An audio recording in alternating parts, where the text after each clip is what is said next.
lecture and this quick outline. So it is 9, 17, 25. Unit 1, day 7. Unit 1, day 7. All right, the Bible passage we're covering today, I'm going to lecture on a huge chunk of stuff, and your work will cover a much bigger chunk than the test portion would cover. Genesis, 31 to 33 is the portion that I'm going to ask you to be responsible for on the test. All right, this is your test responsibility. Test responsibility. I don't know who in here is going to get this on their test because it's going to be randomized, but this is what you'll need to know for this section. All right, so we're going to talk more about this stuff, but we are going to talk about some very dramatic family members. You guys all like a little bit of gossip and drama, right? You like trash. All right, Brooklyn, my money was on you that you would like some of this, the trash reality shows, things like that, right? So I'm going to go ahead and give you guys the cheese may. You're welcome. All right, we are going to get a little gossipy today because this is one of our messiest family dramas in the Bible, and our assignment that we're going to do is going to be based on that. We actually we're going to just do a very quick outline. All right, so Genesis 25, Isaac, who we talked about last class. Isaac has twins, Jacob and Esau. All right, Jacob and Esau. I'm not going to write all of it on the board, but Jacob and Esau are born. They're twins. They are pulling on the heels of each other, so Jacob is literally grabbing Esau. That's how he gets his name. He's pulling on his heel. And Esau is apparently hairy as a goat. Like it literally says he's born looking red and covered in hair. So, yeah, weird. I mean, that's like a troll baby. So he comes out looking like a goblin baby. And then they say, all right, cool, they're going to be fighting for the rest of their lives. God tells them, right? We get this hint of hands-on cosmology pop up right away where God is involved and says, they are going to be a warring nation. They're going to be fighting each other for all their lives. Right, straight away we get this. Then it cuts to them in adulthood. All right, so mom's favorite, Jacob, mom's favorite. And Esau is dad's favorite. You know that parents aren't supposed to have favorites, right? But we all kind of know our parents do, depending on the day. Are you the only child? No. But you're the favorite nonetheless? I am not my parents' favorite. I am an only child, but I'm definitely not their favorite. I'm just kidding. I'm not an only child. That's just a joke. All right, so Jacob is mom's favorite. Esau is dad's favorite because he's a good hunter. So Mom and Jacob plot. They're going to plot together and do sneaky stuff. Right? Jacob is famously a sneaky guy. He is deceitful. He's a sneaky boy. So Jacob, one day Esau is out hunting. Esau comes back. He's famished. He's hungry. And he apparently loves stew. That's like, I don't know why that's the thing that it's named for. He just loves soup. So he comes back and he says, Jacob, give me some stew. Give me some soup. So Jacob plots, and he says, if you give me your birthright, a.k.a. when parents die, they give the oldest born all the good stuff. The firstborn gets all the good stuff. So Jacob says to his older brother, I'll give you a bowl of soup if you give me all the good stuff when mom and dad die. Which is pretty weird, but they agree to it, all right? So they make that agreement, and they say, yeah, we're willing to do this. Now, we skip some stuff, and eventually what happens is Jacob and mom plot for Jacob to steal Esau's blessing. Because eventually, I know this is kind of confusing, eventually Isaac dies, right? But before he dies, he's old and he's blind, and he wants to promise Esau a blessing.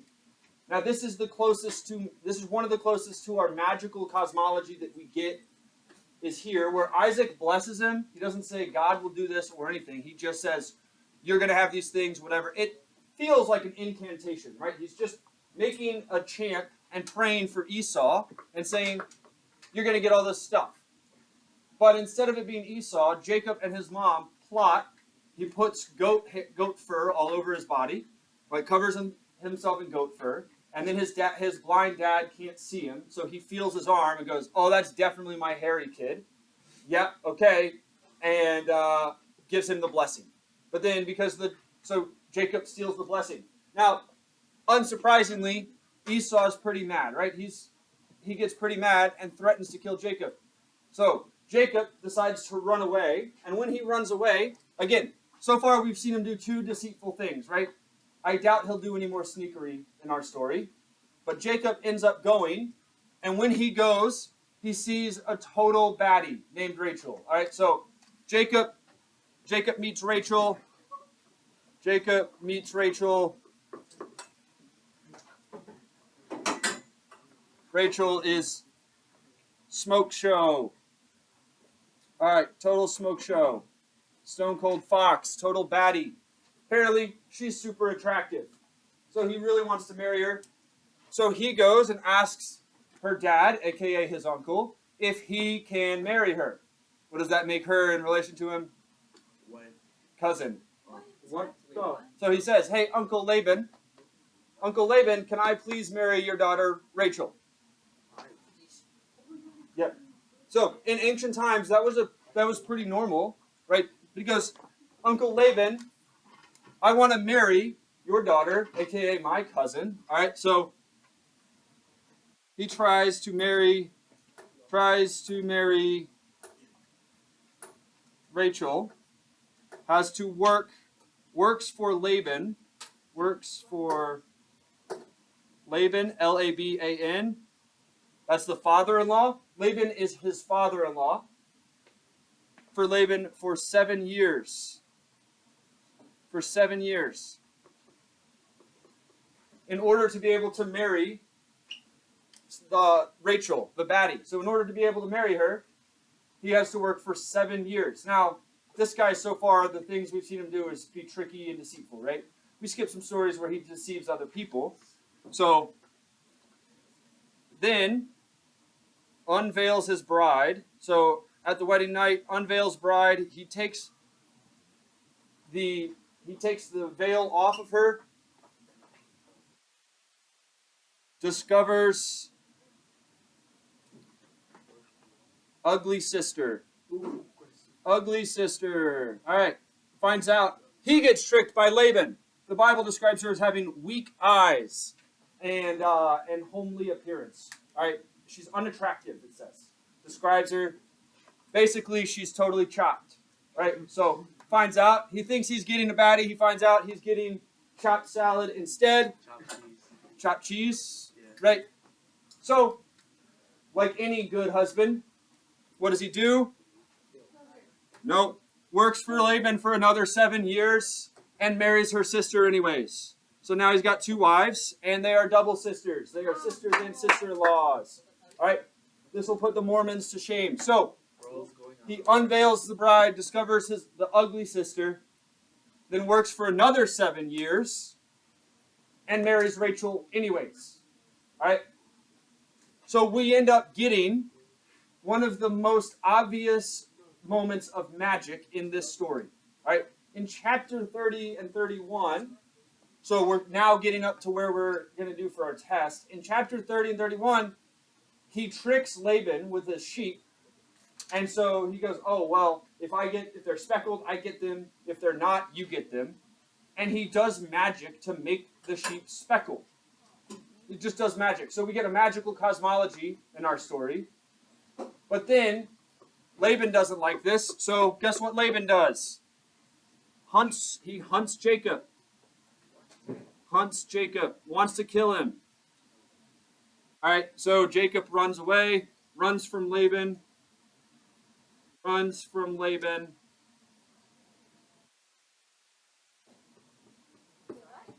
All right, so here's what ends up happening is he works during this 7 years.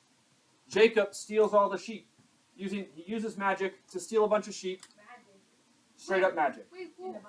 Straight up. This is why we're doing our cosmology stuff. Look at chapter 30. You'll see it. What? Who steals it? Jacob does. He steals Laban's sheep. And then Laban decides he's going to kill him. So he rallies an army, and they start chasing Jacob. So Jacob and his wives run away. But then guess what? Because we have sneaky people here, Rachel decides to steal the household gods. All right, so she goes, oh, you know what? I want my dad's gods. Right, these little deities that he has. Apparently they're pretty small because while leaving father-in-law, steals gods. All right, so Laban is real mad about this and shows up and tells Jacob, I'm going to kill whoever took my gods. Now, Jacob didn't know that Rachel took these. So, not good news for him, right? Well, anybody have a good guess as to how they're going to get out of it? Well, nope, she's on her camel, she sits on them, and she tells her dad, Dad, I'm on my period, I can't get up. It's in the Bible. She says, Dad, it's my time of the month, I can't stand up. That would embarrass me. So, no, I have to stay here. She just pretends it's her period, just like some people do if they want to get out of work or something. All right, so she just decides to pretend it's her period. Then, here's our big deal. All right, we've done all of this work to get some context of who Jacob is, because this is all right, Jacob wrestles God. Wrestles God, reveals national identity.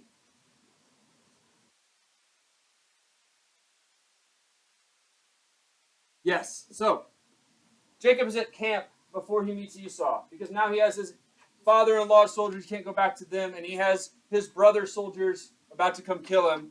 He's sitting in camp, and God shows up to wrestle him. All right? Just this man shows up, it just says, then a man showed up, wrestled him all night, and then at the end, he said, you have to let me go, and then Jacob says, bless me, so he says, okay, I will. He punches him in the groin. The Hebrew implies it could either be groin or hip, but it's that general area. He punches him, and then he changes his name to Israel. It's one who wrestles with God. Yes? Wait,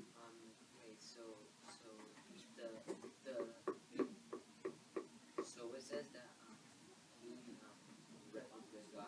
Someone asked him who he wrestles with, and he said, I wrestled with God tonight. Right? So this is where, and this is for your test stuff, right? I would say this seems pretty mythological.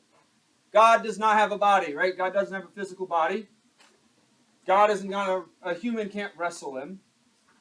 And it's an origin story for Israel. How did we get our name, right? How did the nation of Israel get their name? Israel literally means struggles with God. This is a story of them struggling with God and becoming who they are. They see themselves as Jacob, a person that struggles with God. All right, so this is our central thing. This is, again, there's magical cosmology, there's hands-on cosmology here.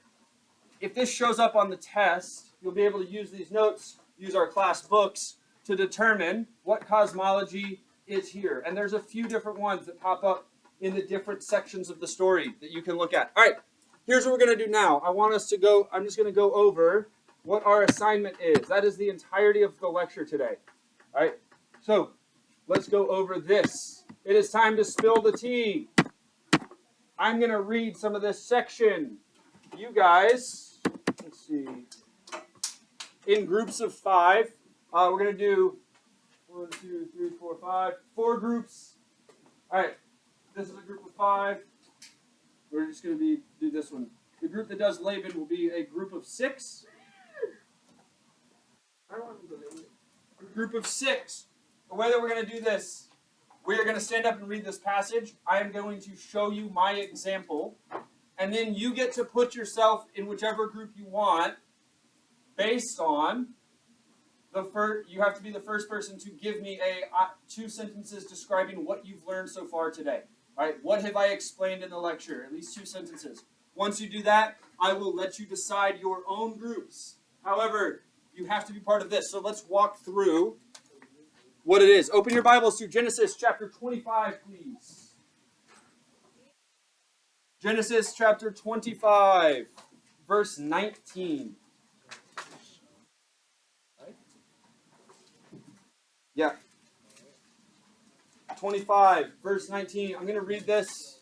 Just try to stuff it back in there. All right, 25, verse 19. This is the account of the family of Isaac, the son of Abraham. When Isaac was 40 years old, he married Rebekah, the daughter of Bethuel, the Aramean, from Padan Aram, and the sister of Laban, the Aramean.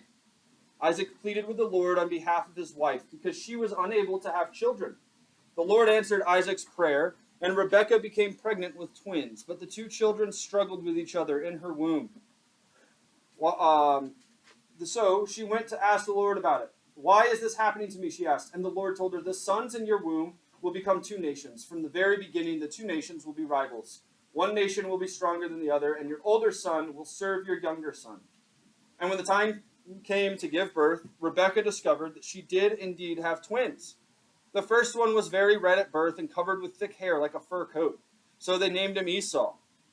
Then the other twin was born with his hand grasping Esau's heel. So they named him Jacob. Isaac was 60 years old when the twins were born.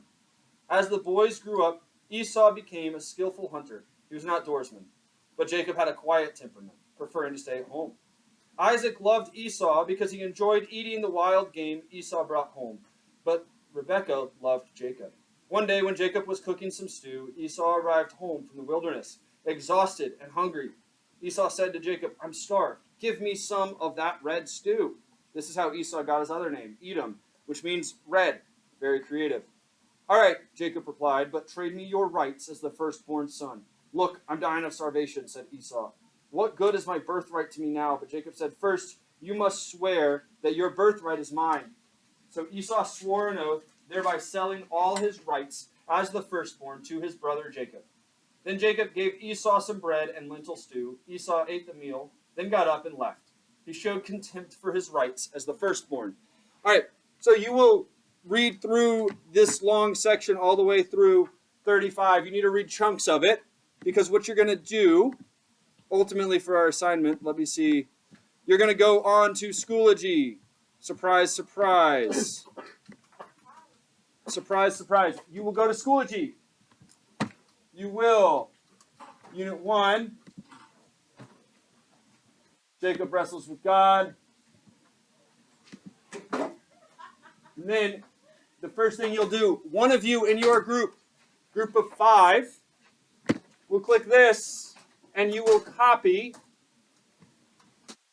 this slide template. All right, it's going to give directions to how to do things. I'll come by and check. I'm going to copy this slide template so that you can make the following. You're going to go here as a group. Once you get it, you're going to do this assignment as a group work. All right, you'll go here. You're going to make a fake Instagram post as if you were one of the characters, the character that you decide to sign up and be. All right, so I decided to make an Instagram page. You're not allowed to copy this one exactly for Esau. If Esau had Instagram, here's what he'd have. He's the goat man Esau, the man, the myth, and the legend known as Esau, the rightful firstborn of Isaac. I'm a great hunter. God promised there would be wrestling with my brother through my life. God watches over my life, even if my brother tries to do magic and deceit. Follow me to see where to get the best soups. I think that's a pretty good line. All right, Yahweh follows him. Most of your cousins follow him. And here you can see several of these posts that fictional Esau has made that help describe the Esau story, right? So I need to know, based on this, do you know the story of this character? Then you also need to show me that you understand one of the other stories he's done. All right, one of the other stories here, Goat Man Esau once again. Watch for scammers. Oh my gosh, my brother scammed me out of everything. Would you steal everything from your brother if you knew he was starving? Hashtag, not my brother. Hashtag, I'm going to kill him. Hashtag, lying, cheating, stealing. All right, so you need to do this for each of these characters. Once your group posts it, you need to reply to at least 2 different posts. in the voice of your character. All right. The one big rule here is do not descend into cyberbullying and do not descend into inappropriate profanity, because my class this morning definitely started trying to do that. So don't descend into cyberbullying or profanity, but you have until the end of class, so 50 minutes as a group, to come up with your Instagram post. Yes? No paragraphs, just this today. Moises is going to go to the bathroom. No, what I just showed you. I just showed you. All right. So, in order to determine your groups, give me a summary of your notes. Then I'll tell you if you're good to decide your group. Handwritten summary of your notes. Handwrite a summary of your notes. Once you show me that, you get to go. You get to put your group. Should be easy.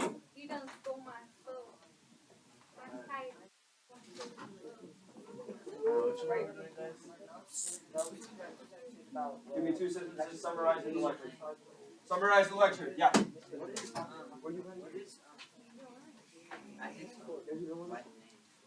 He has 2 wives, Rachel and Leah. Rachel's the hot one, Leah's the ugly one. We should do Leah say hashtag on chopped cheese. Yeah, that's what some people have been doing. It's pretty funny. So far, the posts have been really funny. Yeah. All right, guys. Yeah, once you're done, just walk up. Once you're done, walk up with your notebook. Yeah, I got it. Yeah. Walk up with your notebook. No.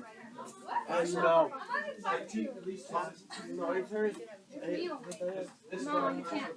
You already ate my friend McDonald's last time. You ate her McDonald's? Because she didn't want it. She was going to go to throw it away. Lecture is this Bible story. Once you've done that, you can decide your group and you can get working with the group. Once you're done, bring your notebook up. Once you're done, walk up with your notebook. You'll put your name on the board. I didn't say I liked it. I'm okay, thank you. You should give me that dollar for real. No.